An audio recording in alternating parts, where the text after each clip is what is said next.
Buongiorno a tutti voi collegati, benvenuti a questo webinar. Io sono Cristiana Pace dell'area affari internazionali di Confindustria.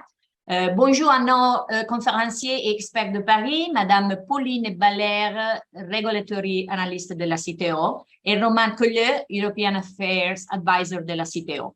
Un saluto e un ringraziamento per la collaborazione nell'organizzazione al direttore dell'ufficio ICE di Parigi, Luigi Ferrelli, e alla dottoressa Francesca Taddei, Trade Analyst dell'ufficio ICE. Merci d'avoir accepté notre invitation à prendre la parole aujourd'hui. Come d'accordo, da ora in poi parleremo in italiano e lasceremo le esperte parlare in inglese a beneficio di tutti i nostri ascoltatori.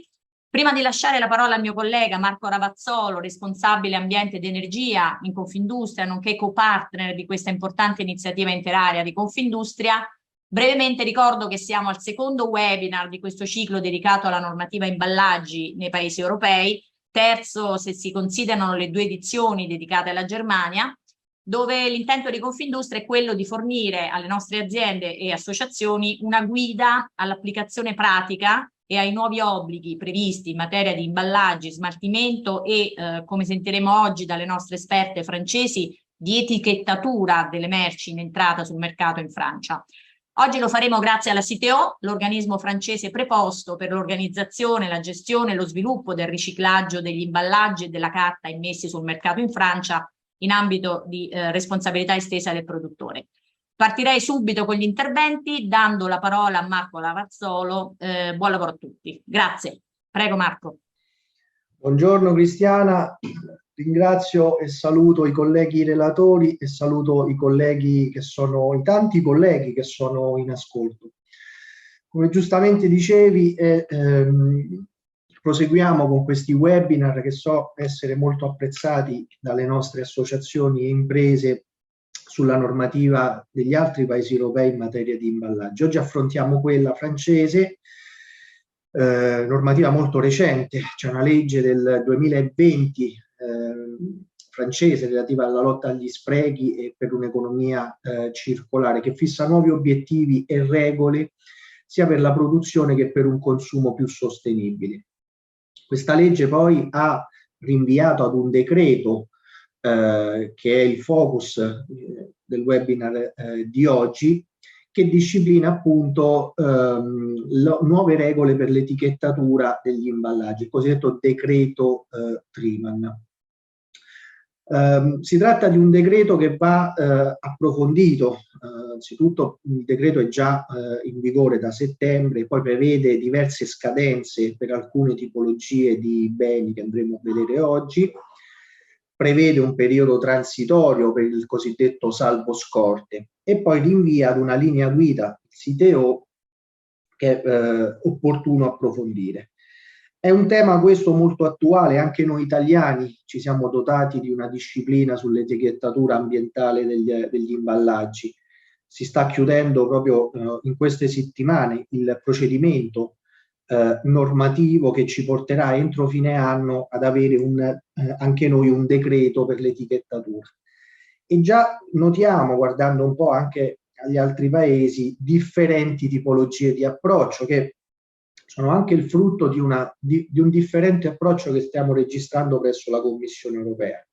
Ad esempio, per quanto riguarda la nostra disciplina, su spinta anche della Commissione europea, c'è un ampio ricorso alla dematerializzazione, alla digitalizzazione dell'etichettatura, mentre invece vedremo oggi che sul fronte della disciplina del logo Triman valgono regole diverse.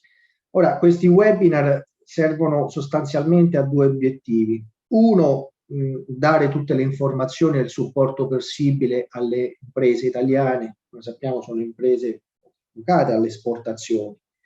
2, darci anche degli spunti di riflessione in vista soprattutto di quello che è il framework regolatorio europeo che, come sappiamo, nei prossimi mesi assisterà a delle iniziative legislative della Commissione europea per andare a riformare ad esempio la direttiva quadro sui rifiuti, la direttiva sugli imballaggi, e quindi questo ci può dare anche degli spunti poi per portare un contributo, questo soprattutto come confederazioni nazionali, alle riflessioni e ai lavori della Commissione europea. io mi taccio e ti restituisco volentieri la parola per dare spazio ai nostri relatori che ancora ringrazio e saluto per essere con noi oggi.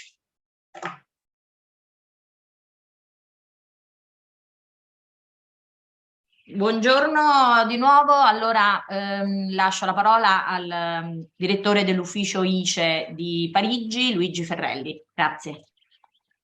Sì, grazie Cristiana, buongiorno a tutti i partecipanti che so essere particolarmente numerosi stamattina. Devo dire che quello che tratteremo oggi in questo webinar è un argomento estremamente importante per le aziende che affrontano il mercato francese. Da molti mesi a questa parte noi stiamo ricevendo qui a Parigi richieste di approfondimento, di chiarimento sui nuovi obblighi, e quindi quando Cristiana Pace ci ha proposto di organizzare un webinar abbiamo colto al volo l'opportunità, perché è il momento giusto per parlare ad una platea molto ampia di imprenditori e chiarire, diciamo, approfondire la materia e farlo soprattutto con le relatrici del CITEO, che come diceva Cristiana è l'ente in Francia preposto ad affiancare le imprese negli adempimenti in materia di imballaggi, etichettatura e relativo smaltimento. Et j'en profite pour remercier Romane et Pauline pour être là ce matin avec nous. Peraltro, aggiungo solo una piccola considerazione: la Francia, come tutti sapete, resta un mercato di straordinaria rilevanza per le nostre imprese esportatrici. Ancora nei primi 7 mesi dell'anno le esportazioni italiane verso questo paese sono cresciute in misura di circa il 19%, che è un dato importante se consideriamo che i primi 7 mesi dello scorso anno erano stati comunque mesi di robusta ripresa dell'export dopo il 2020, anno molto difficile, e tutti i settori conoscono degli incrementi molto significativi. Il valore delle esportazioni italiane ha superato i 37 miliardi nei primi 7 mesi e la bilancia bilaterale resta ampiamente in attivo per circa 9 miliardi. Naturalmente ci sono delle incognite, che riguardano naturalmente il rallentamento dell'economia del paese e il tema anche dell'inflazione. Quest'anno la crescita del PIL dovrebbe non superare i 2,5%, e dati recentemente resi noti dalla Banca di Francia indicano addirittura la possibilità per il 2023 di una piccola recessione e comunque di una crescita che non supererà il punto percentuale. Ma pur in questo contesto di difficoltà e di incognite, la Francia resta straordinariamente importante, e credo è anche con iniziative come quella di stamattina che come dire, possiamo rendere un servizio utile alle numerosissime aziende che operano già in questo paese o che intendono avviare delle attività in questo paese.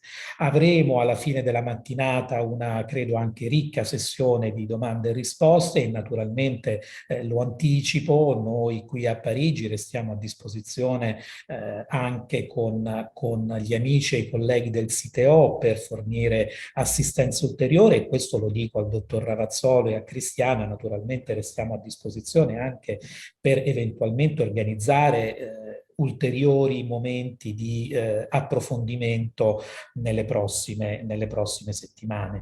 Ringrazio ancora tutti i partecipanti, mi fermo qui e restituisco la parola a Cristiana Pace. Grazie ancora. Grazie mille Luigi, anche per aver ricordato l'interscambio, che è importante. Insomma, Germania, Francia, anche Austria e Spagna saranno oggetto di questo ciclo di webinar per lo stesso motivo, cioè tuteliamo il nostro export, e questo, diciamo, non vogliamo che sia una barriera all'esportazione delle nostre merci, quindi istruiamo le nostre imprese a fare il possibile. Approfitto per salutare Marco Ravazzolo che, come capite bene, adesso la materia gas, ambiente, energia è molto calda in Confindustria, e i tavoli ministeriali e comunque tecnici ministeriali sono molto ricchi, quindi grazie Marco per la tua partecipazione. Procediamo quindi con la parte più importante, la più importante. Francesca Taddei, Trade Analyst di ICE Agenzia di Parigi, ci introdurrà un attimino la normativa, gli adempimenti e gli ambiti di applicazione. Prego Francesca, grazie. Grazie, buongiorno a tutti. Allora, cerco di farvi vedere. Si vede tutto? Sì, sì. Perfetto. Allora, volevo giusto fare un piccolo inquadramento della normativa di cui si parlerà oggi più in dettaglio con CITEO e degli ambiti di applicazione per la Francia. Allora, oggi parleremo principalmente di responsabilità estesa del produttore, in francese la responsabilité élargie du producteur, principio che non è nuovo nella legge francese perché è apparso già nel 75 nel codice dell'ambiente, che riporta che i produttori, gli importatori e i distributori dei prodotti o degli elementi materiali utilizzati nella loro fabbricazione possono essere tenuti a provvedere o a contribuire all'eliminazione dei rifiuti che ne derivano. Quindi la responsabilità estesa del produttore si basa sul principio di chi inquina paga. E quindi le aziende o le persone che sono responsabili dell'emissione di determinati prodotti sul mercato francese sono quindi responsabili non solo della loro vendita, ma anche della fine vita del loro ciclo, e quindi la REP trasferisce in qualche modo i costi di gestione dei rifiuti che generano questi prodotti sui produttori. Sempre in ambito di REP, l'obiettivo è quello di intervenire quindi sull'insieme della vita del prodotto, cercando anche di ottimizzare la loro concezione perché siano meno impattati sull'ambiente, prevenire quindi i rifiuti che possono creare, estendere la loro vita utile e gestire in maniera ottimale la loro fine ciclo. E quindi in Francia questa responsabilità, che abbiamo detto, si traduce in un contributo finanziario che va versato ad un ecoorganismo. Un ecoorganismo che è una società privata senza scopo di lucro, che è approvata dal Ministero per la Transizione Ecologica e dal Ministero dell'Economia e che gestisce il dispositivo e di cui CITEO fa parte, come vedremo più avanti. E quindi questi ecocontributi che vengono versati dalle aziende aderenti all'ecoorganismo permettono di gestire quindi tutta la catena di gestione dei rifiuti creati dai prodotti. All'interno della responsabilità allargata e estesa dei produttori esistono più filiere produttive. Oggi parleremo in particolare di quella relativa agli imballaggi, che è stata creata nell'aprile del 92, ma questo principio è stato esteso anche a numerose altre filiere di prodotti, tra parentesi le pile, la carta, le attrezzature e le apparecchiature elettriche, i mobili, il tessile e via dicendo. Alcune filiere in più hanno anche un dispositivo REP europeo, quindi non solo sono soggette a una legislazione locale, ma anche a quella europea. La REP interviene, abbiamo visto, su tutto il ciclo di vita dei prodotti e per adempiere a questi obblighi da parte delle aziende, i produttori hanno la scelta di mettere in opera delle strutture collettive, quindi questi famosi ecoorganismi, oppure, anche se è molto più complicato farlo, creare un proprio sistema di gestione della fine vita dei prodotti che deve essere approvato dal Ministero della Transizione Ecologica. Per tornare agli ecoorganismi che gestiscono quindi la REP in Francia, essi assumono di fatto la responsabilità dei produttori che sono ad essi associati e questi ecocontributi che vengono versati all'ecoorganismo sono non solo direttamente legati alla tipologia di prodotti che vengono messi sul mercato, ma anche alle quantità di vendite e al costo che comporta la gestione dei rifiuti di tali prodotti. Quindi gli ecocontributi finanziano tutti gli obblighi dei produttori in termini di responsabilità estesa, quindi la prevenzione dei rifiuti, il riutilizzo di certi prodotti, la raccolta, la cernita, il riciclo e la sensibilizzazione dei consumatori alle tematiche ambientali in termini di fine vita dei prodotti. C'è da sottolineare che per alcune filiere, se i produttori soddisfano determinati criteri ambientali di incentivazione, per esempio, sono particolarmente virtuosi in termini di eco-design dei loro prodotti, i contributi possono venire modulati con un sistema di bonus e quindi i produttori hanno tutto l'interesse a limitare la produzione di rifiuti relativa ai loro prodotti anche per vedere ridurre i loro ecocontributi. C'è una lista completa di eco-organismi ufficiali francesi sulla base della tipologia di prodotti interessata, che è consultabile sul sito dell'ADEME, che è l'Agenzia Nazionale per la Transizione Ecologica francese. Come abbiamo visto, questi eco-organismi che gestiscono le varie filiere sono approvati dalle autorità pubbliche che forniscono loro un accreditamento che ha una durata massima di 6 anni. Allora, giusto per avere un'idea dell'insieme delle filiere esistenti attualmente in Francia, ce ne sono una dozzina che sono già attive e altrettante che dovrebbero essere messe in atto tra quest'anno e il 2025. Quindi, come vedete, quelle in verde sono quelle che sono già inquadrate anche dalla regolamentazione europea, quindi come gli imballaggi che vedremo oggi, le pile, le automobili, le attrezzature elettriche ed elettroniche e i medicinali. Ci sono delle filiere specificamente francesi, come quella dei pneumatici, della carta grafica, che sono le carte che si usano per esempio anche in ufficio per stampare, il tessile, il mobilio, i prodotti chimici e alcuni dispositivi medicali particolari, come le siringhe. Nel 2019 è stata creata una filiera per la nautica e una filiera nel 2021 per il tabacco, in particolare per riciclare i resti delle sigarette. Tra quest'anno e il 2025 è in corso la creazione di altre filiere che vedete nella tabella e che sono quella dell'edilizia, dei giocattoli, dello sport, quindi attrezzature sportive, tutto quello che è bricolage e giardino, quindi anche attrezzatura per il giardino, i lubrificanti, le gomme da masticare, i tessili sanitari, gli imballaggi esclusivamente dedicati ai ristoranti e infine la pesca, quindi in particolare le reti da pesca e gli imballaggi industriali e commerciali.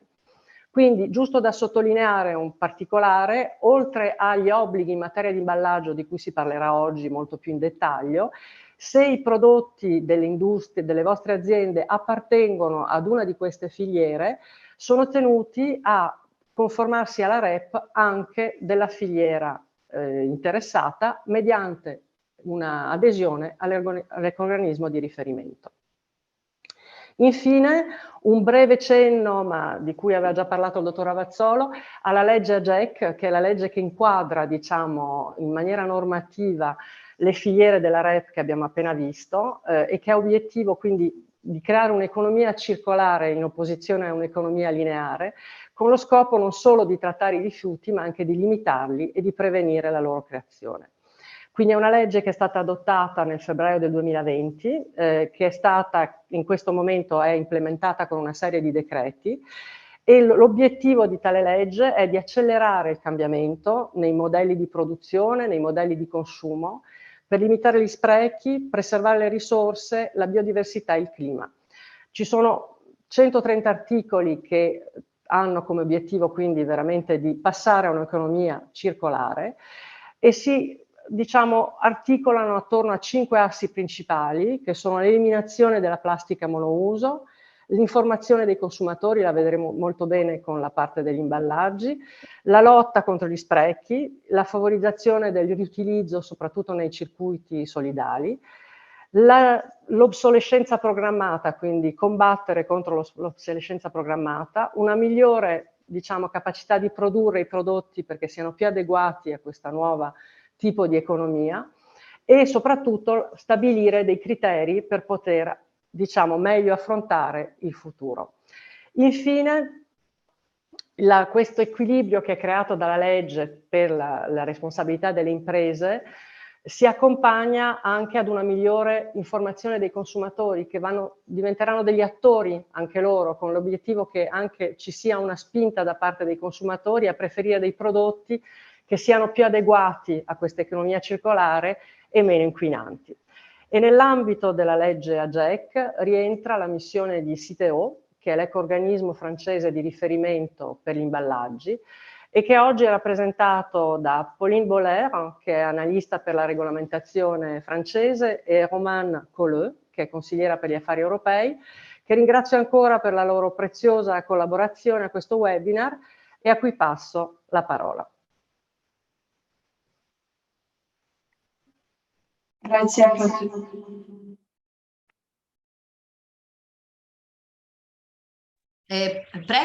prego, Pauline o Roman, vous pouvez partir. Merci. Yes.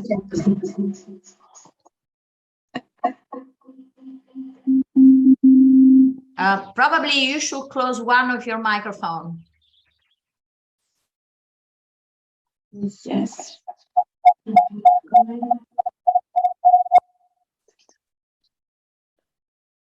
Okay, sorry for that. Grazie a tutti. Hello everyone. So we are going to introduce you to the French regulatory measures. Let me display my screen. So technical rules before starting.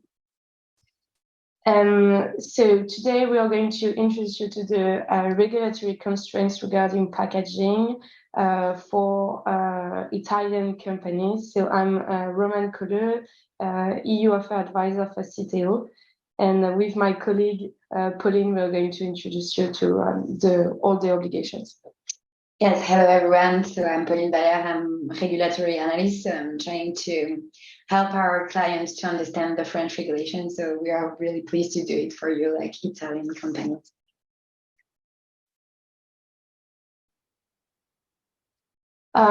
So here is all the questions we are going to ask ourselves today, with first the functioning of the French EPR system. Yeah, so first we wanted to introduce you to the French EPR system, and as Francesca explained, the French EPR system exists for household packaging since 1975. The main objective of the EPR is to ask producer to respect some of principle. So this is the 6th principle, like producer have to respect when they are designing the product, when they are thinking about the product. So as you can say, the French EPR system is asking producer, like marketers, companies, to adopt an eco-design approach to products. They have been asked also to support the network of reuse, to develop the recycling of waste from products, to promote the extension of life of the products, and to provide and contribute to the prevention and management of the waste.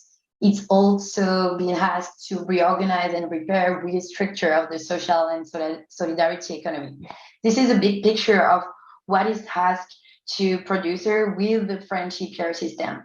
But maybe let's focus, because it's the aim of this presentation, of the obligation of the producer concerning household packaging EPR. We wanted to introduce you to the ICE law, as Francesca explained, which is a law came into force in 2020, and that is a big impact on circular economy. Indeed, this law creates a lot of obligation, but also some objective, and it's important to distinguish which are the objectives set out by the law and which are the obligation. Indeed, a lot of our clients and marketers are asking what they have to do. Is there any sanction? Is it only an objective? So that's why I've tried, to distinguish what are the objective and what are the obligation. First objective, which is the most important with the ICE law, is 2040. Indeed, the ICE law aim to end single-use plastic packaging for 2040, and to reach this goal, there is many objectives set out for a lot of years. So, for example, for 2025, there is 3 objectives. Like the first one is 20% reduction of single-use plastic packaging with reuse, 50% of reuse. There is also 100% reduction in unnecessary single-use plastic packaging and 100% recycling of single-use plastic. This is the objective set out by the law. So when we say objective, it helps us to understand the spirit of the legislator, but there is no sanction. So that's the point important to understand. But there is also obligation promoted by the HAJEC law, obligation about reduce, recycle, and reuse. There is also new obligation about consumer information, and this is our point today. Indeed, we are here to understand what are the obligations for a producer about packaging, and especially like the trim and logo and sorting instruction, but also mandatory information on pack and off pack. This is the aim of the presentation, but we wanted you to understand that there is many obligation and a lot of issue in the HAJEC law too. First, the main important thing to understand also is finally who is the producer, who is concerned by all the HAJEC law obligation. There is a definition given by law about the producer. So the producer is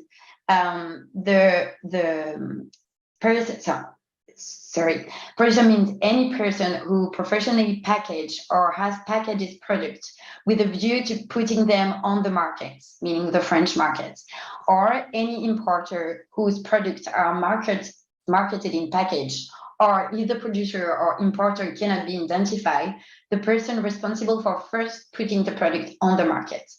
So it's a legal definition. So we try to make it like more practical to understand, am I concerned or I'm not? If I am an importer in France, I'm concerned about the obligation. If I'm selling products on a packaging and packaging on a marketplace in France, I'm concerned. We're gonna go through this obligation of marketplace, but it's like the general picture. And if I'm an exporter to my corporate subsidiary in France, like to another company entity which is related with me in France, so I'm going to be like a producer. But if I'm a packaging manufacturer, a supplier, just an exporter or a distributor in France, like I won't be a producer. So I think it's to begin, like an introduction of the functioning of the French IPR system, it's important to have all this in mind. I'm gonna let Roman to speak and to go through the main subjects, which is the labeling regulatory obligation for household packaging. Yes, thanks, Pauline. About today, so we're going through this particular obligation, the trim and logo and sorting instructions, because as you may or may not know, it becomes compulsory about 9 March of next year. So you will see, so here is displayed the sorting instructions marking, which is composed of different elements. So you have the trim and logo, which is mandatory. You have the strap line with the sentence "le tri plus facile," which means sorting makes simpler. You have a background or colorful background depending of the type of packaging you are putting in the bin. It is also composed of the each components of the packaging that can be sorting separately after consumption in the sorting bin. And you have on the right the sorting bin or a glass bank if it's a glass packaging, which indicates how the type of packaging should be discarded. This sorting instructions marking has been consumer tested. We have conducted more of 3 years of research and development on how to build this sorting instructions marking, because the very aim is to give to the consumers the most accurate and legible information for him to sort correctly the packaging. Regarding, by the way, the term sorting bin, you have to bear in mind that it is written sorting bin and not recycle bin, because all type of packaging put in the sorting bin are not all recyclable.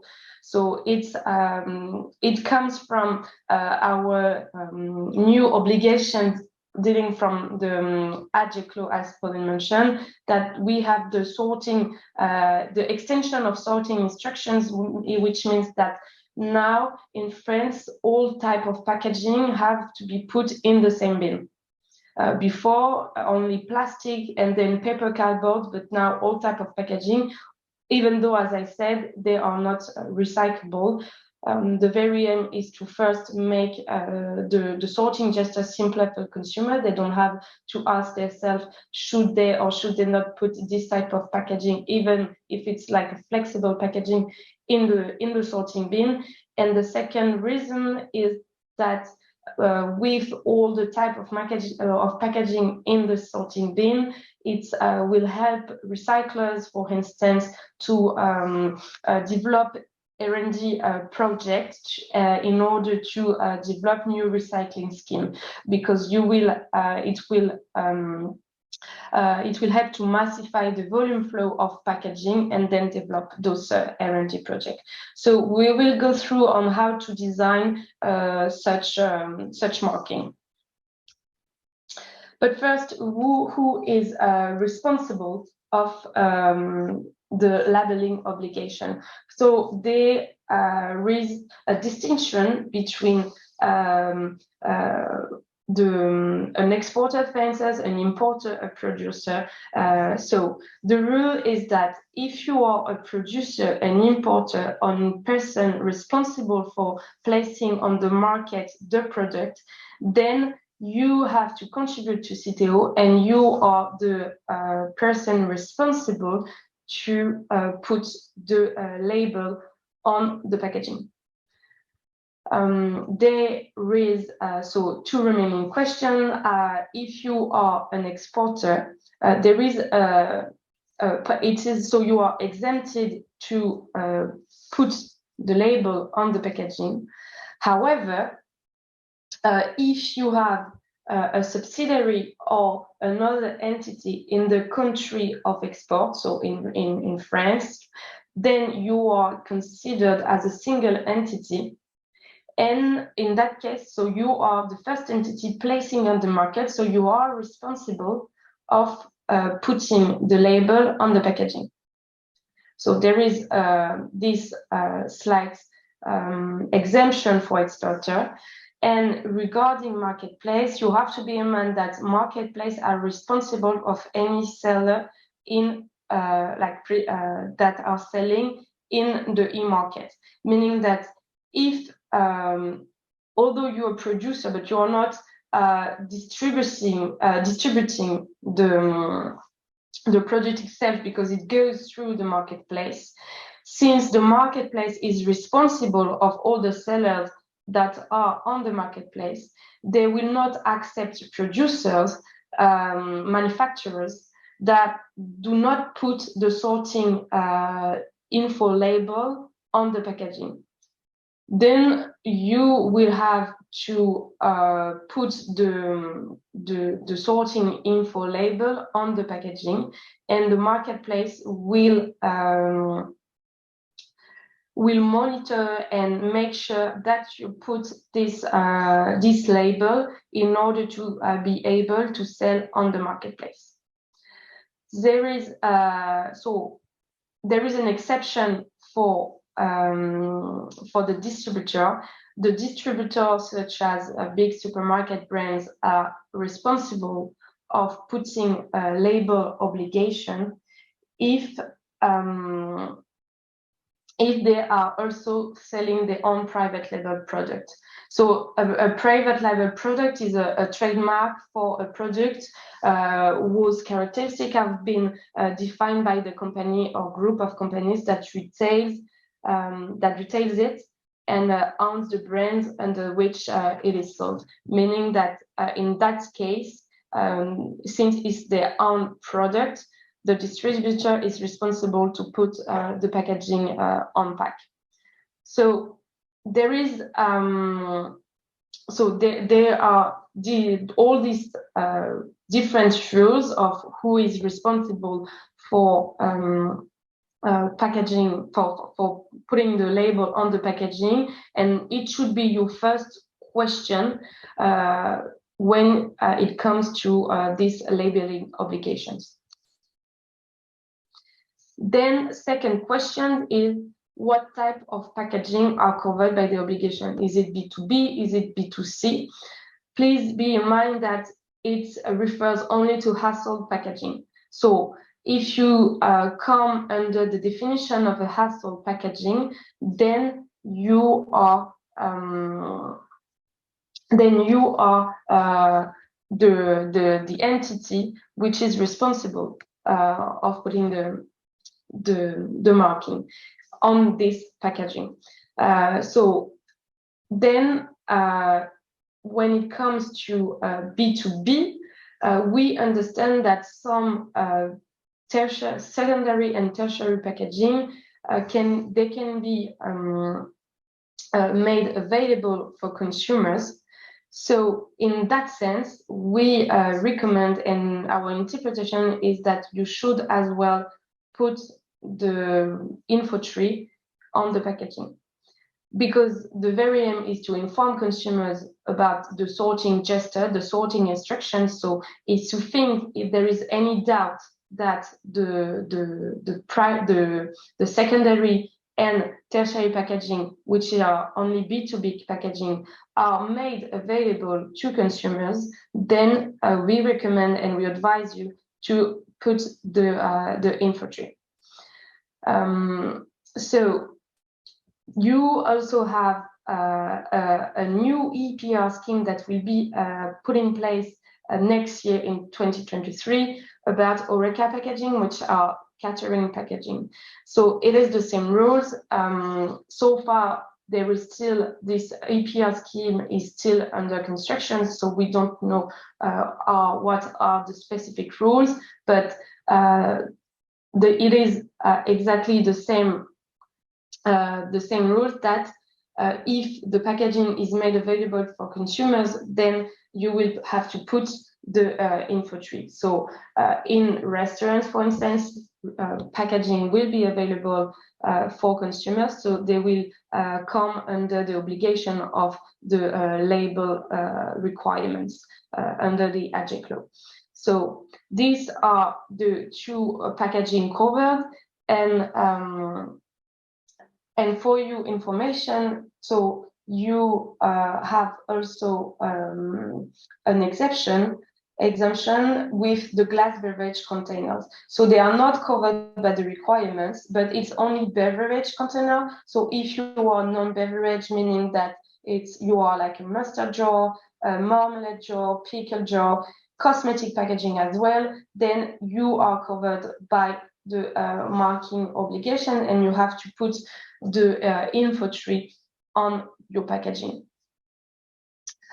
Please be in mind as well that for products that are sold in batches and that can be sold individually, such as like water bottles, then the sorting info must appear on the grouping unit of the packaging and the individual unit as well, since they can be unpacked.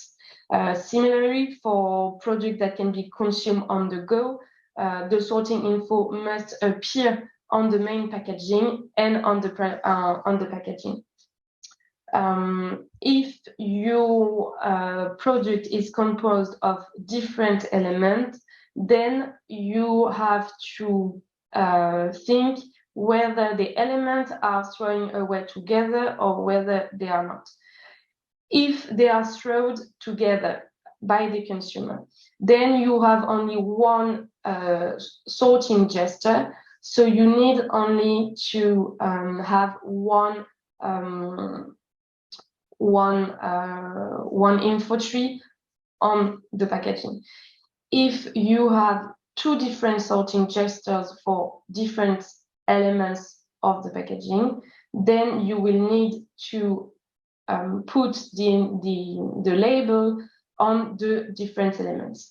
For instance, if you have a two-state packaging. You have the paper cardboard, which is one element. You have the toothpaste, the tube of the toothpaste, and you have the cap. There is one sorting gesture for the consumer about the paper cardboard. So you will have to put the sorting instructions on the paper cardboard. And then you have the tube with the cap. So after consuming your toothpaste, you will have only one sorting gesture, is to put the tube and the cap together in the sorting bin. So you will need only one info tree, a sorting instructions label on this packaging. So you really need, the key is to think about the sorting gesture and how the consumer will sort the info tree, the packaging, sorry. And then Pauline will introduce you of a small exemption about dematerialized, because I didn't really mention clearly, but on the sorting instruction label, it's compulsory to be on pack. Yeah, absolutely. Yeah, I think the dematerialization is important to understand, because there is some, it's not exactly the same with the Italian infantry, as I understand. So yeah, as Roman say, for her, like the Truman logo and sorting instruction, like the principle, it's mandatory on pack. There is only 2 exemptions for the dematerialization. So as you can see, the first exemption is on small packaging. But I have to understand, am I a small packaging? So to understand it, you have to like size your packaging. Indeed, if the area of the largest side is less than 10 square centimeters, so you're considered like a small packaging, and the Truman logo and the infantry can be dematerialized. But there is also another question to ask. It is, do you have an instruction manual with the packaging? If there is one, so the Truman and the infantry, like the sorting instruction, can be affixed on the instruction manuals. If there is no, the Truman and the infantry can be totally dematerialized. There is also another type of small packaging. It's if the area of the larger side is between 10 square centimeters and 20 square centimeters. Again, you have to distinguish if you have or not an instruction manuals. If there is one, the Truman is mandatory on the packaging and the infantry can be affixed. But if there is no instruction manual, Truman is still mandatory on the packaging and the infantry can be dematerialized. There is also another exemption. So the first one was the small packaging, and the second one was the cylindrical and spherical packaging. So, for example, for the cosmetic, there is a lot of type of packaging for the cream or stuff like this. So once again, you have to size the packaging. If the area of the large side is less than 20 centimeters, so the Truman and the infantry can be dematerialized. If the area of the larger side is between 20 square centimeters and 40 square centimeters, the Truman must appear on the packaging and infantry can be dematerialized. We just want to precise to you that at the ECO organization, we can, for our clients, we can help them to understand where should I put the infantry, but we are asking them, of course, we have a lot of tools in our website and for our clients to help them to understand how I can size my package, but we are not doing it directly for them. That's just a precision. So we are going through a very important elements too with the labeling obligation and sorting instruction is the delay. When do I have to be compliant with all this new regulation? So here you can see a chronology of all the delay which has been given to our marketers to be compliant. So as you have to understand, it's like the Truman logo and the sorting instruction has been created by a CITEO and has been approved by the public authority on September 9, 2021. So at this time,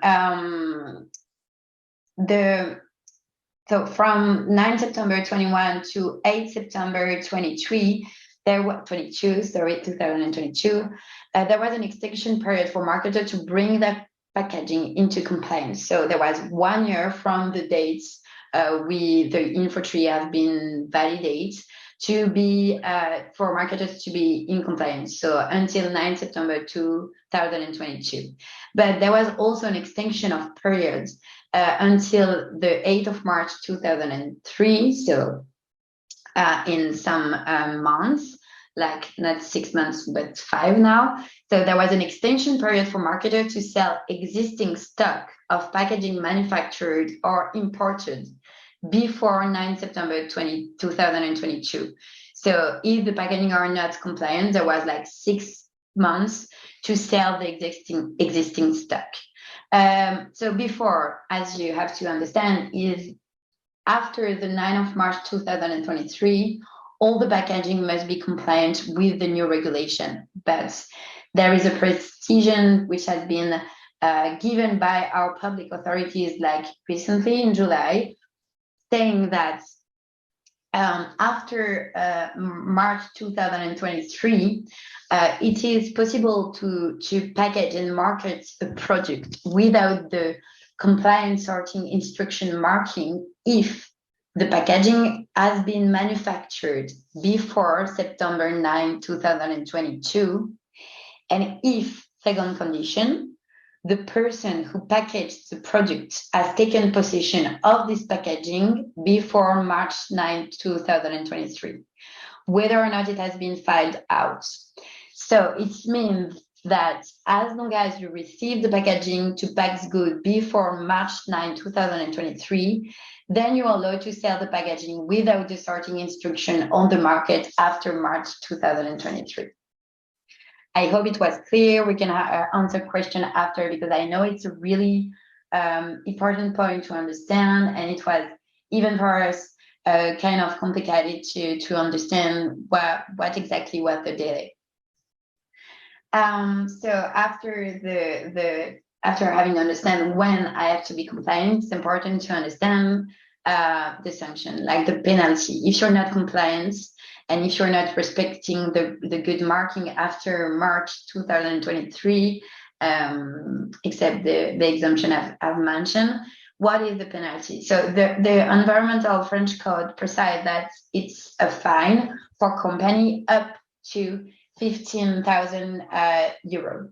How the penalty will be applied? So just to precise, CITEO is not the public authority. Sometimes there is some confusion. So we do not know exactly how the public authority gonna apply the sanction, but we can read through the text, have an interpretation about how it's gonna apply. So it's written that the financial penalty applied per non-compliant product category.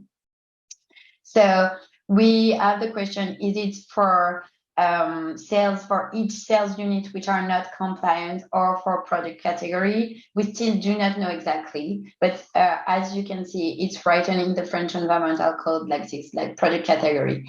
And it's when the inspection realized that there is some product which are not compliant that the fine will be applied. So there is some control, there's gonna be some control. We do not know exactly how it's gonna happen, but it's what is written in the code.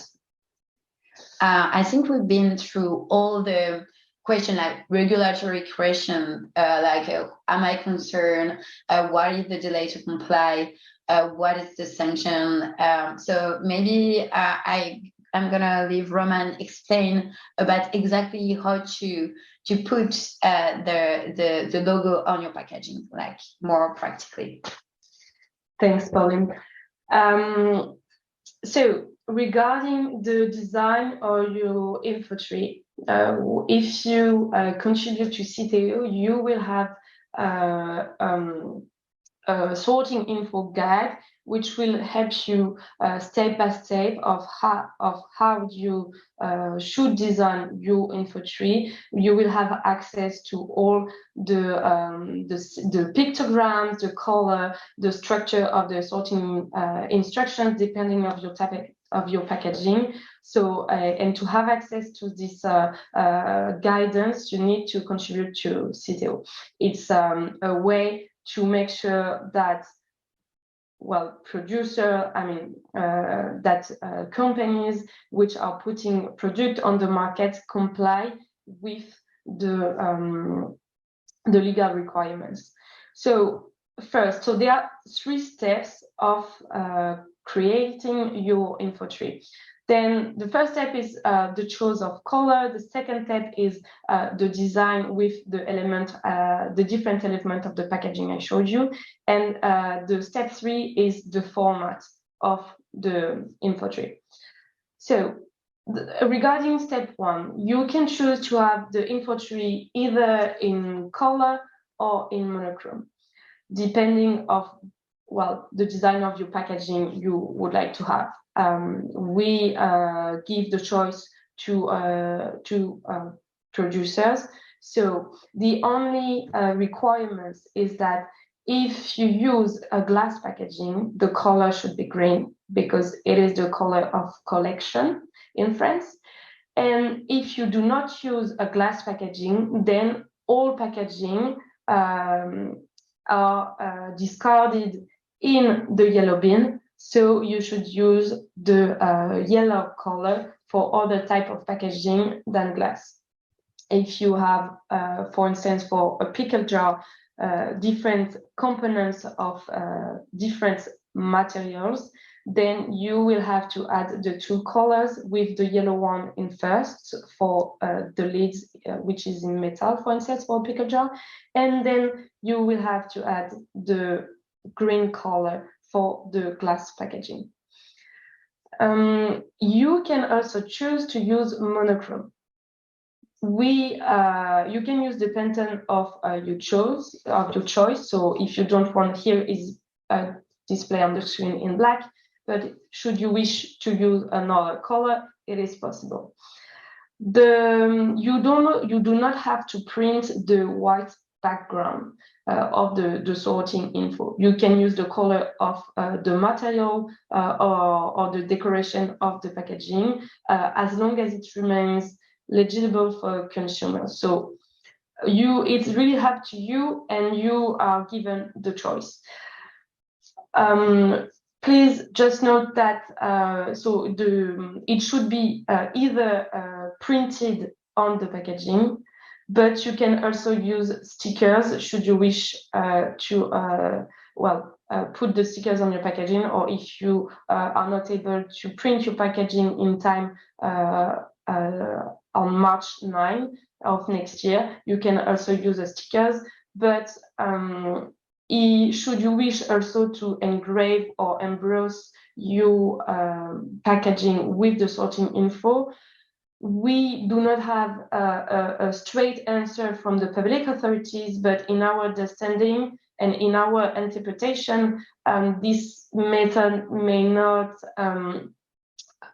meet the public authorities' expectation, since it's not really visible for consumers. And as I said before, the very aim is to inform consumers, so we understand that it's better either to print or to use a sticker on the packaging. When it comes to step 2, so the design of the info tree, it's composed of 4 elements. First, you have the treeman. So the treeman is compulsory for all type of packaging, and it should be put on the left side of the sorting info strap line. It means that the packaging is subject to separate collection. So it doesn't mean it's recyclable, it means that it's subject to separate collection, and that's why it is on the left side, because then you have the sorting instructions for consumers. On the right side of the trim, you have the strap line, either, as I said, in green, in yellow, or in monochrome. It's up to you. If you are exporting if you're exporting your packaging, you should have the tag FR to know that this is the sorting instruction for France. We will see later. We have a multi-country version should you wish to use this info trim marking as well to other countries in Europe. So then the third element is the component of the packaging. So we have developed more than 200 pictograms representing various types of packaging. The aim of, and you will get access to this library of pictogram if you contribute to CITEO. The aim of developing such a library is to have really different type of bottles and in order to fit as much as possible to the reality of the packaging. So you can have small bottles, you can have larger one. Well, it's very, very, well, you have different really pictograms, and if you do not find a pictogram corresponding of your type of packaging in our library, you are free to create your own pictograms and your own silhouettes. So you are not required to validate to us the pictogram you have created, as long as it respects the indication given in our sorting information guide, because in this guide, if you have access to this guide, you have all the steps on how to build your own pictogram with how well the size of the pictogram, all the design rules. It is entailed in the information guide. So the aim is to give flexibility to company and as I said, to provide the most accurate information to consumers. You can use text plus pictogram. It's up to you. We have conducted sorting consumer tests, and more than 50% of consumers say that they prefer to have the pictogram and the bottle and the text because it's more legible for them. You can use the text only, and you can use the pictogram only, depending of the size of the packaging. And then you have to put all the elements of the packaging, which means that if you have different elements, so as I mentioned with the example of the toothpaste tube, if you have the cardboard, if you have the toothpaste tube, then you have to split and display all the components of the packaging on the sorting info. We understand that if the packaging is composed of more than 3 elements, there will not be enough space on the packaging, so it will become more difficult for the producers to put the info tree. In that particular case, then if you have 3 or more elements, it is possible for you to use the term packaging element rather than to add to display all the type of type of elements of the packaging on the sorting info.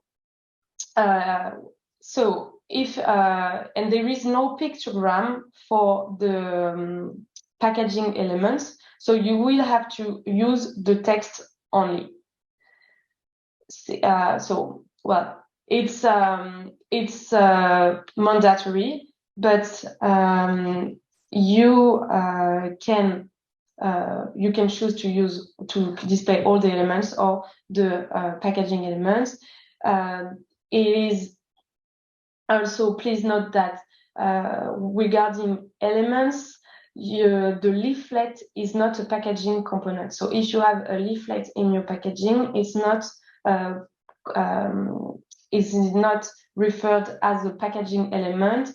It falls under the paper EPR scheme. So you must therefore indicate packaging elements plus leaflet if you have a different type of more than 3 elements of the packaging plus a leaflet, a notice information in your packaging.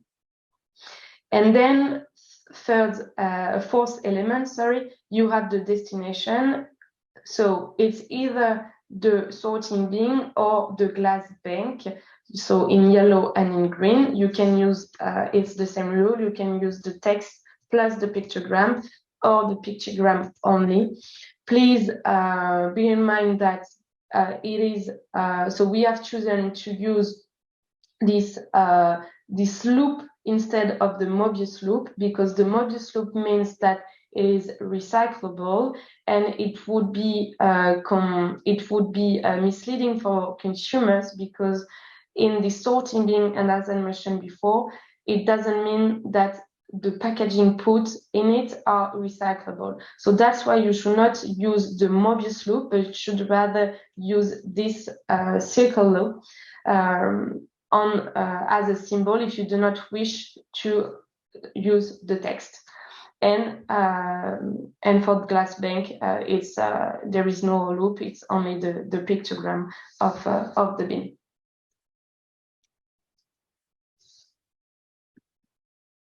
There are particular rules for caps and lids. For caps, so the rule is that you consumers need to keep them attached to the bottle, to the packaging body. Therefore, you should use the pictogram with the cap on it. So, for instance, here you can see bottle of water, you have the cap, and beer bottle, you have the cap as well. Although, for instance, for the beer bottle, you have different type of material. So you have the metal cap and you have the glass bottle. It goes all in the glass bank bin. So the aim of this rule is that you should avoid, littering for consumers. So with this rule, all the associated elements of the bottle, so meaning the cap, have to be put with in the same bin. Should you wish to use the text plus the pictogram, then you will need to precise that it is the bottle and sign and the cap, because you will need to inform the consumers that both elements are going in together in the same bin. There is a voluntary marking as well in the case of bottle and caps.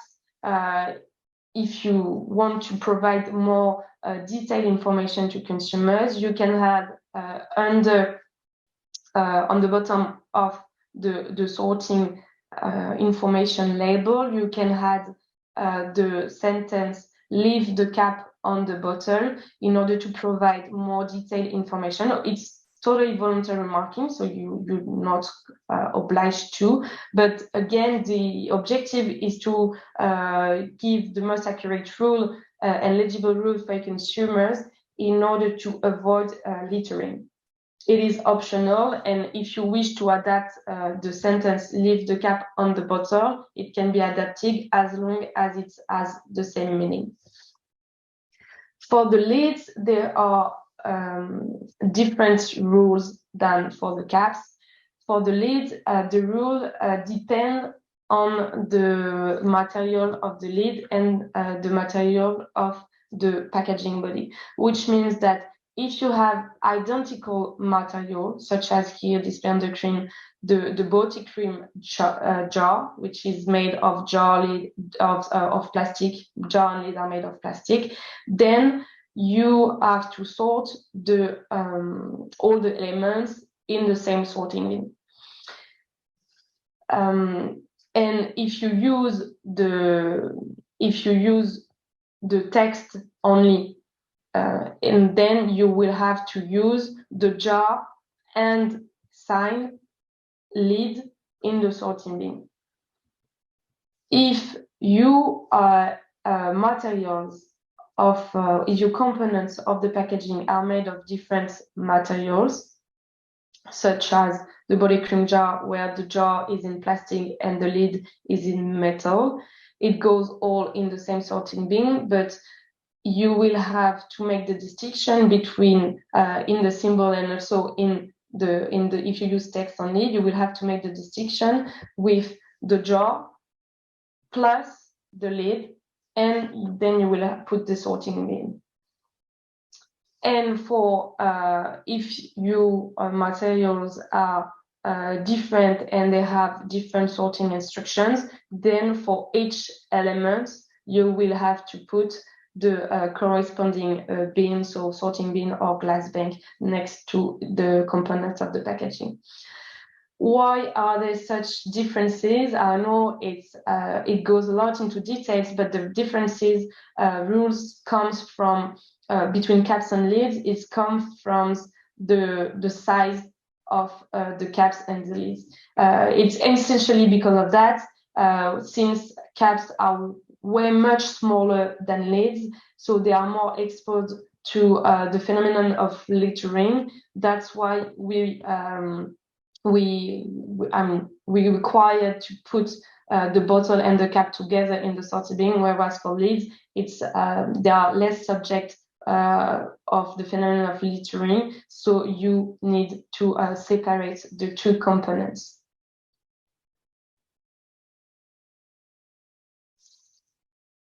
And then step 3, you have to, you have the possibility of using 2 types of formats, depending again of the size of packaging and the space limitation.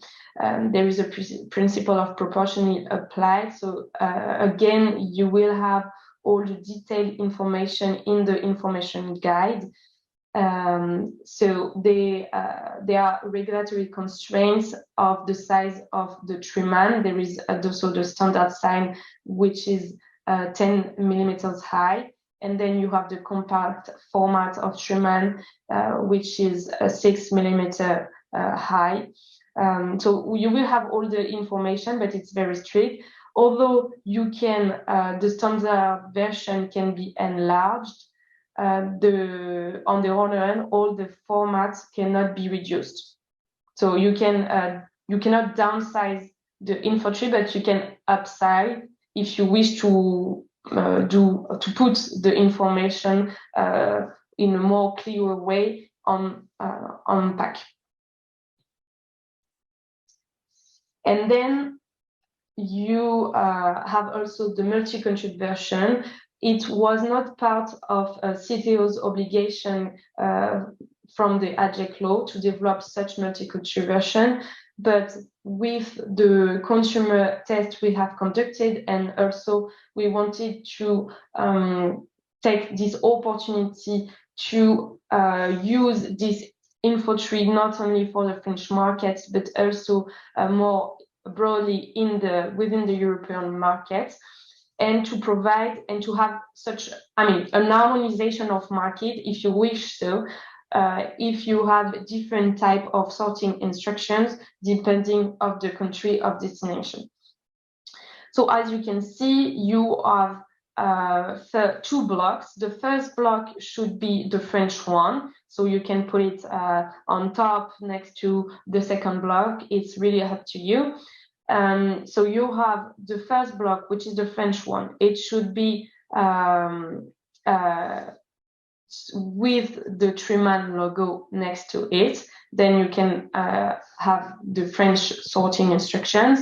And then you have the second block, which is always in black, because we understand that there may be a different color of collection depending of the country of destination.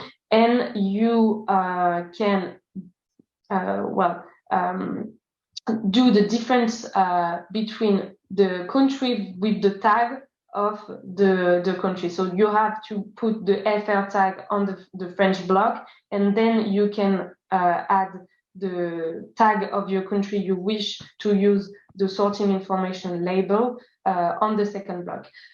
Here as only examples, we know that these are not the rules, the sorting instructions rules of Spain and Portugal, but it's just for you to understand how it is built. And if you do not have to separate the elements in Spain, for instance, then you can put only a symbol with all the elements on the second block. So, and for instance, if you need to separate the caps from the bottle in France, so as I mentioned before, you should put the symbol with the bottle and the cap on it. But if you need to separate in another country, then you can use the pictogram with the bottle only and a pictogram of the cap only, and put the destination bin next to it. So the aim is really to give flexibility and to use these sorting instructions and to provide the most accurate information for consumers. These versions are all available in monochrome, so you are not forced to use the color version if you want to use the multi-color version of the sorting info. So we have been through all the sorting info label requirements. Please, there are also other environmental claims as part of the AGEC law, and Pauline will introduce you those claims. So yes, Pauline. Yeah, we are going to try to be faster we can so that we can answer question after. Maybe the last thing I want to say for the Truman logo and the sorting instruction is, as we have defined before, you can be considered or not if you are an importer or exporter. So as Roman said, if you join CITEO, you will have all the guide and all the sorting info you have to put, all the models. But if you are an exporter, for example, I'm sure that your contractor, like the person responsible of the Truman logo and the infantry, gonna give you all of this. Yes. So after the Truman logo and the sorting instruction, we want to talk a bit about the environmental claim, because it can be interesting for you because it's something mandatory on packaging or not. Indeed, the AGEC law set out two types of environmental claim. There is some prohibited information and mandatory information. In the prohibited information, there is the allegation compostable. So you are not allowed to put compostable on a plastic product and packaging whose compostability can only be achieved in industrial units. I think it's an important point to know, because the word compostable can be the same, I know, in all the language, like in English or in Italian, I don't know about it. So, but it can be important to know it because it's prohibited in France. So if it's written in all the language, but it's exactly the same word, it's still prohibited. There is also the interdiction of the word biodegradable and environmental friendly or other equivalent statements for all products and packaging. We are still wondering about the equivalent statement. There is public group authority who is defining which is an equivalent statement. All this prohibited information came into force in April 30, 2022. There is also mandatory information. You have to know that there is mandatory information on pack and off pack. For the off pack, there is 3 types of mandatory information now for packaging. So you have to indicate the incorporation of recycled material on the packaging, the recyclability, the compostability, the reusability, and the bonus and the prime and penalties on the product. For this information, there is a lot of more details in the decree that we can speak about, but we just want to mention it like rapidly today. So which is important to understand is that all the mandatory information off pack have to be the same on pack. If you decided to mention some claim about recyclability or incorporation of recycled material on pack, it has to be the same of what is said off pack. All of this mandatory information came into force for the on-pack, so the do not throw away into nature for plastic product and packaging whose compostability can only be achieved in industrial units. It came into force in April when the decree came into force. And for the mandatory information off-pack, there is a difference between the turnover and the unit of products. So it depends on the company. The obligation depends on these two elements that you can see on the slide. I think there is a lot of more questions and details, but we have to go through it rapidly. So I'm sorry for that, but we really want you to know about the environmental claim and what it is about today in France. I'm going to leave Roman to go through rapidly the European point of view, because I know we've seen your question. It's also something really interesting for you in Italy. Yes. So we have been given questions before this webinar, and one question was, what about the Italian marking? Since it's will come into force soon, when there is also this regulatory constraint in France to put a marking about sorting instructions. So you have at the European level, within the Euro, you have this principle of mutual recognition.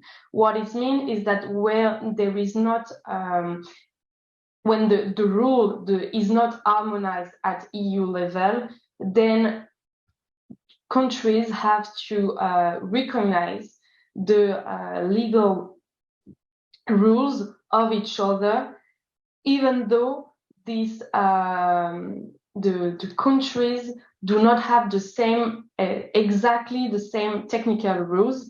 So there may be exceptions. So it means that if the France cannot recognize, for instance, the Italian marking for public safety reasons, health reasons, or environmental reasons. But it is so you have this mutual recognition principle. The aim is to recognize each other's rules to facilitate the the circulation of product within the single EU market. We are still unsure how those two markings will live together. We have raised this question to the French public authorities. They are developing a FAQ, so question and answer, that will be soon published in order to know if this information will be recognized by Italy and if the Italian marking will be recognized by France. So what we understand about this principle is that as long as you give the right information to consumers about the sorting gesture, then you could be able to replace the info tree marking. However, please bear in mind that you may have exemption, as I mentioned, for environmental safety concern. So we understand that since it's off pack and it is compulsory to since it is compulsory to have on pack the marking, then it might, the French public authorities, as far as we understand, might require that any other marking from any other EU country should also require to display the marking on pack, meaning that if it's digitalized, then it should be recognized. It shouldn't be recognized under the mutual recognition principle. It is still under discussion, so we do not have a straight answer to provide to you, but please be in mind this particular issue of this mutual recognition principle. And if it is not recognized, then as an exporter, Italian exporter to the French market, you will need to put the info tree on your packaging. Although you also have a compulsory marking in Italy. If it is recognized, then you will not be required to put the info tree marking if you export to France. But it is still under discussions, and we will have an answer soon, we hope, because we are aware that it raises a lot of questions from companies. And again, the very aim is to have the most accurate information to consumer. So we are trying to dig a bit and see how we can collaborate as well with CONAI, our counterpart in Italy, to see how it will be possible. Just rapidly, just have in mind that you have currently the harmonization.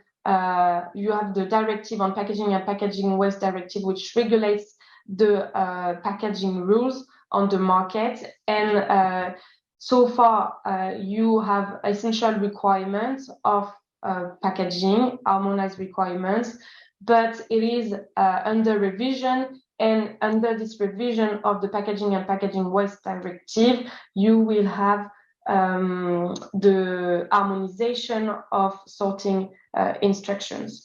So it's just to have in mind. So like this, maybe we will not have to go so much into details about the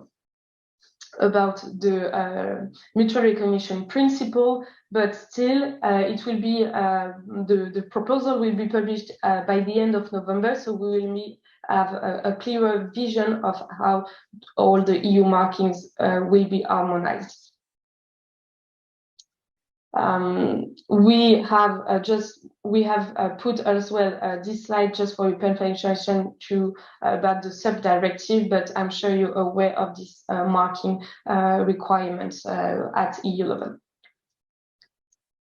Yeah, and just before answering your question, we just want to present you in one slide how to comply with the French IPR system. So all the presentation we made, you can find all the information in our website if you're a client of CITEO. So if you are concerned about all this obligation, you obviously have to declare to an eco-organization, which can be a CITEO, of course.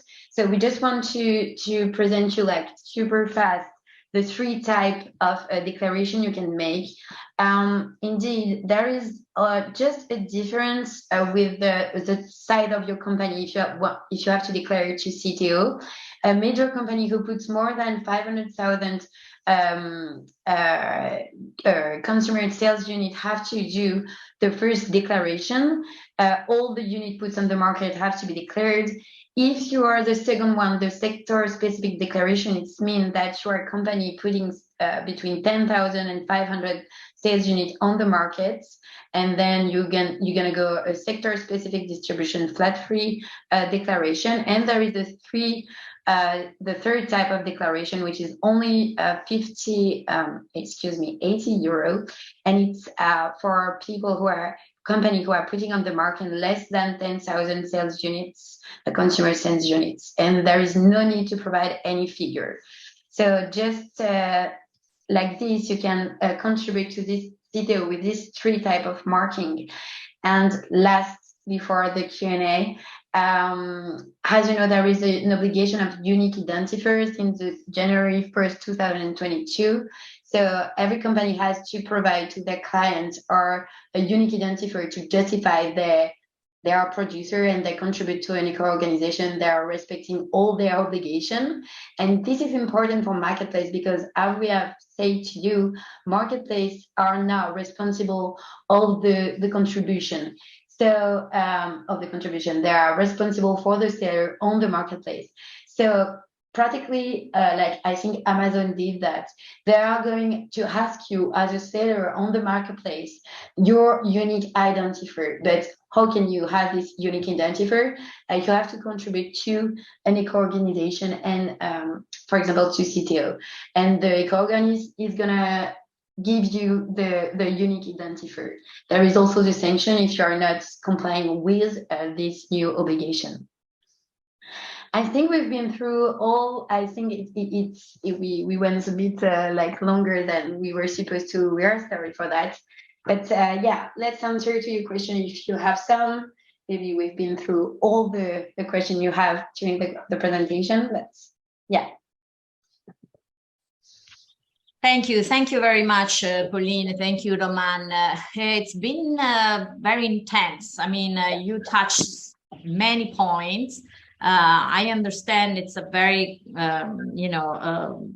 difficult, to apply all the new regulations in Europe because not all of them are equal, unfortunately. But thank you for this overview of the different labeling and marking requirements and the restrictive advertising or labeling practices.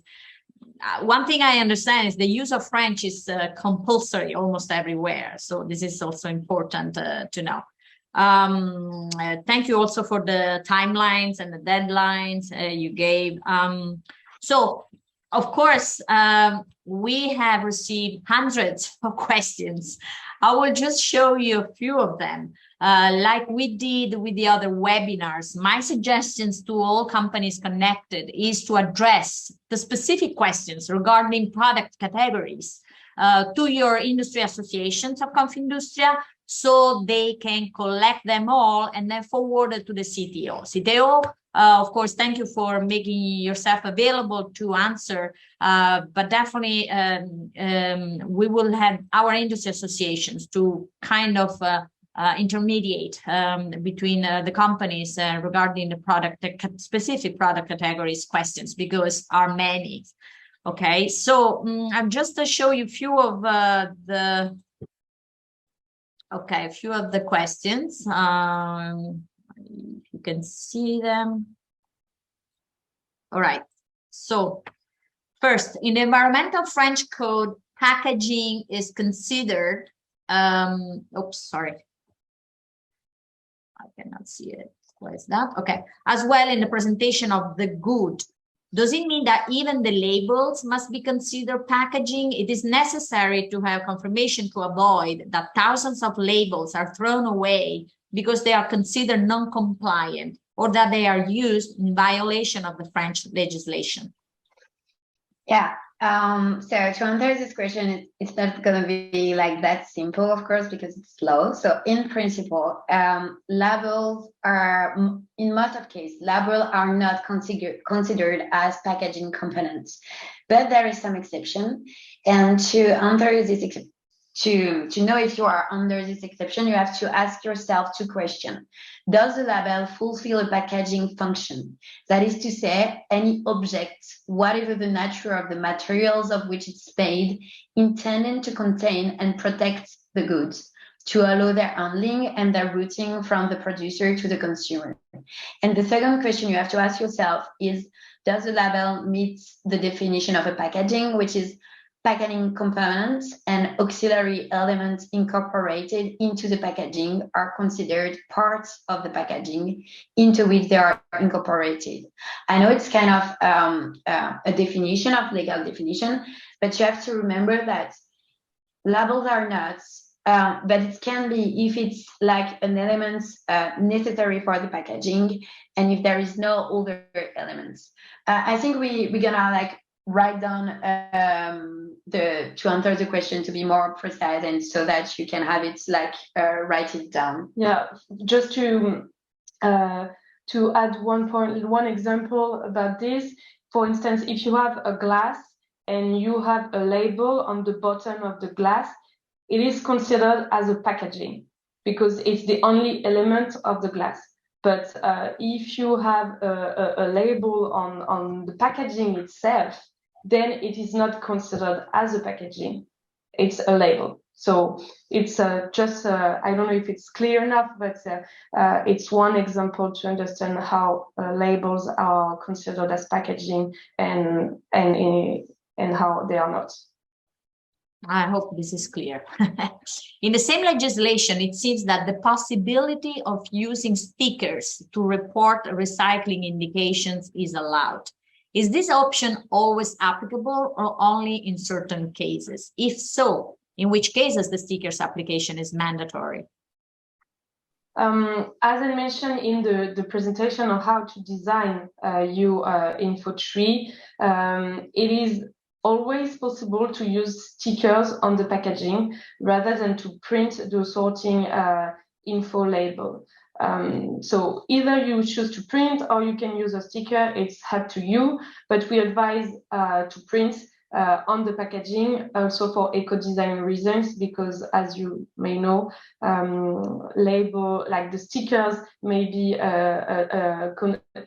considered as a disruptor for recycling schemes, so it's better to print it on it rather than to stick. But really, there is no legal obligation. You can use a sticker in all the tag cases you wish. Okay, is trim and logo mandatory both on the packaging and on product containing it? I think you already answered, but or is an alternative indication on one of the objects? I think we are like speaking about like products that can be under another EPR, like furniture or electronical packaging. So you can put all the sorting instruction and trim and logo on the packaging for the product and the packaging. And I think it's the question after, because it's close with the product. Okay. that yeah. All right. Within the CITEO manual, we don't find mentions of plastic hooks or clips to hang the products. As we use them, do we have just to mention their material code, or do we have to put their drawing in addition to the aimed recycling bin? I will answer this question. Okay, so it's an interesting question, because from this question, I would like to underline two things. First, on the plastic hooks or clips, please have in mind that, again, you have to refer of the definition of packaging. Is it a packaging, or is it, or it is not? So hanger and clips are considered as packaging only if they are hanging clothes, because it is together with the product, and it is not on it is not on the own within a packaging itself. So then you should put the sorting info on the plastic hooks or the clip if it's together with clothes. If it's not, then it's considered as a product, and you should not put the info tree. Second thing I would like to highlight, it's mentioned the material code. Under the French regulation, there are no regulatory constraints about putting the material code on the packaging. I know that it will be the case for Italy, but in France there are no obligation to put the material code. It comes from EU communication, so we do not have a position on using the material code. It's really up to you to put it or not on the packaging. Okay. For products that are subject to an EPR scheme, for example, furniture, is the deadline for entering the trim and logo and instructions, both packaging and product, the deadline for entering the logo and the product instructions? So yeah, here it's interesting, because there is, as Francesca explained, there is also older EPR scheme. So the public authority, like the French public authority, has made a distinction between the EPR scheme who has submitted their sorting instruction before 2022, and the EPR scheme product who has submitted their sorting instruction after 2022. So, for example, for the furniture and for the electronical products, they have submitted the sorting instruction and trim-and logo before 2022. It has been validated by the public authority. So in these two cases, you can respect only the deadline of the furniture and the electronical project. So you don't, there is no, you don't pay attention to the delay of we spoke about the packaging. You just be focused on the delay of the furniture and the electronical products. Yeah, and that's it. For the older EPR scheme, you have to respect the delay of the packaging and then the delay of the product with the different trim and logo and sorting instruction. So there is no like reflection about like so you have to, respect the two delay. I know it's not like super easy and you have to do your packaging again, but it's what the public authority decide. I want to just link questions among the one we received to this one, talking about deadlines. I mean, the deadline of March 2023, to adopt the products to the market. Is that valid as well for the website, for the online sales, for the e-commerce? Yeah, it is. Okay, the answer is yes. All right. Is it compulsory also to label not printed B2C packaging film? Is this packaging label harmonized with all Europe? So again, you like the key point is to understand if it's B2C, if it's household packaging, then you have to put the info tree on the packaging. Regarding packaging film, then you have to print the info tree on on the side of the packaging. So if there is not the film alone, but it's with a box, then you can put the info tree on the box rather than on the film. But in any case, for B2C packaging, you have to print the info tree marking unless you exempt it by law, and that's what Pauline explained. If you have a small packaging, or if you have a cylindric and spheric packaging. And regarding the harmonization with Europe, as I explained as well, I mean, so far there is no harmonization across Europe, so that's why we have the issue of mutual recognition. But the European Commission, with the revision of the Packaging and Packaging Waste Directive, aims to harmonize this marking across Europe with EU label. Okay. Still connecting to the film packaging, the labeling is also necessary on the secondary packaging. For instance, on the box which contains a group of products and it is disposed by the supermarket. Again, so the secondary packaging is the packaging and all the items which are used at the point of sale, and they are not supposed to be sold to the end user, like in the supermarket, but they should be used only for point of sales displays. However, if they are made available for the consumer, then you should put the info tree on it. And if you have a doubt that the consumer will have in his hands this type of packaging, even though it's secondary packaging, then you should put the info tree. This is our interpretation of the law, and well, if there is a doubt, you should put the packaging. You should put the info tree on the packaging. Okay, clear. Could you explain the difference between B2B and B2C? Does it depend on the final use of the product or the first transaction that takes place between one business and another, regardless the final destination of the product? In case of B2B products, the trim and logo and the sorting infos are forbidden or optional? I think you just answered that. Yeah, we just answered, but maybe just to say, like, you always have to ask yourself, what is the final destination of the product? So if you are selling to consumer, it's going to be B2C, and just, is it forbidden, optional?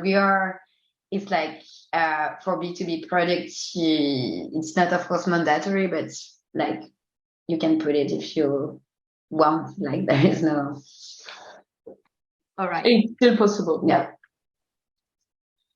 Is the EPR for furniture regulation applicable for industrial furniture, such as industrial cabinet, industrial trolley, storage boxes, industrial shelving, workbenches? Yeah, on this question, so CITEO is in charge of the household packaging EPR scheme. And as Francesca explained, there will be a new EPR scheme coming into force in the coming years. So next year is the one called Eureka, so regarding cafe, restaurants and hotel. And you will have also soon the industrial and commercial packaging EPR scheme into force. So for industrial, and you have also an EPR for furniture. So far, the industrial packaging will not be are not covered by an EPR scheme, but they will be soon, and they will be subject to different regulations.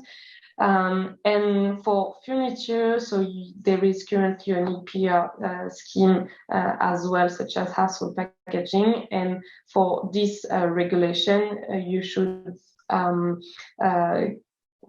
comply with all the regulation. And this is another eco organization which is in charge of this EPR. Okay. Any possibility to apply the trim and logo plus sorting instructions just with a QR code?